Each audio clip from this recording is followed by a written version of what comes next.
The country's first ever neurosurgical theatre opened its doors at Queen Elizabeth Central Hospital in Blantyre. On Monday, the theatre conducted its very first surgery in spite of inadequate equipment and resources. MBC's Justice Manganda witnessed this historical moment and gave us a brief analysis of the whole process as he appreciates what the medical staff go through every day when treating and caring for patients with central nervous system problems.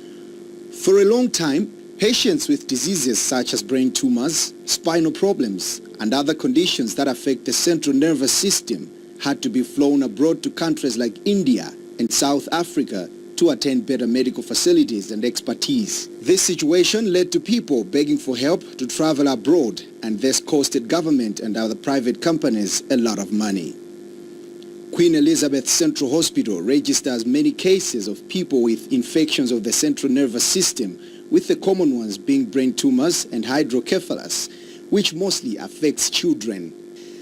Thanks to Oslo University Hospital and the Norwegian government for partnering with the government of Malawi in making this dream of an operating theatre and ward come true.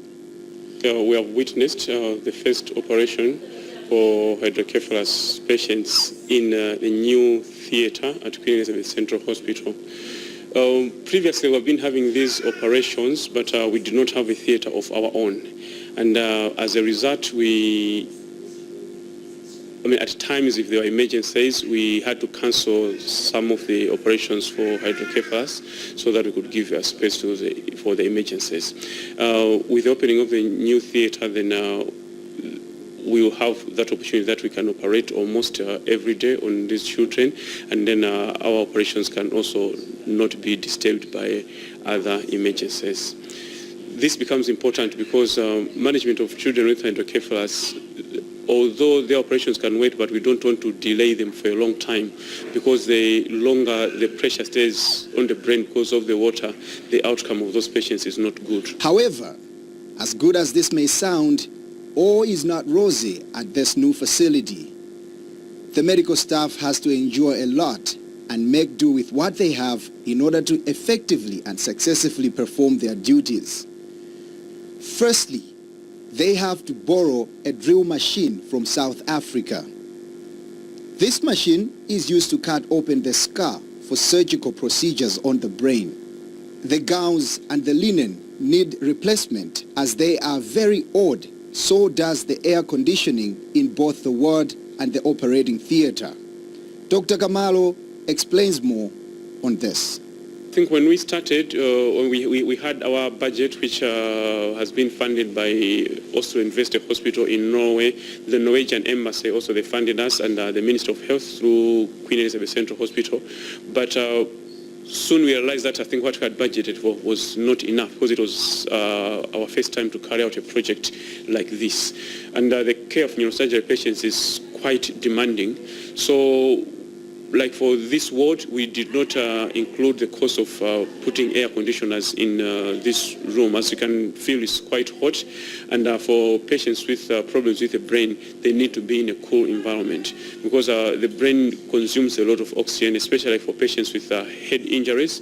We need to nest them in a cool environment so that they don't spend more energy, because it has been shown that creates problems on the outcome of head injury patients. One of the partner doctors from Oslo University Hospital, Hardar Slatep, attests to the many challenges the medical staff at Queen's is facing, and yet is delivering a life-changing service to Malawians. Today we have had a breakthrough, and we are starting a new ward. We are very pleased with that, but we see also that we have to do a lot more to get it running, and the first issue is about the OR, operating room capacity, which will improve within a year or so, I think. And it's also about getting young doctors interested in neurosurgery and to train them here in Blantyre. And there is a third challenge, which is getting the CT scanner running. All in all, this facility is a beacon of hope to many Malawians requiring neurosurgery, as they will no longer have to travel long distances and spend a lot of money to get the much-needed treatment.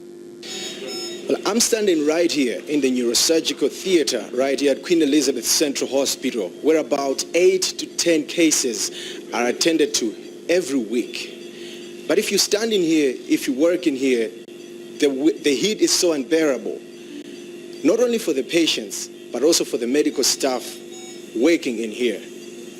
To make it worse, they have to put on gowns that makes it worse, and they feel really hot. This is all because of a malfunctioning air conditioner, a simple thing that can be bought at just a small price. Maybe it's time to do something and change the conditions at this hospital. Justice Manganda, MBC News.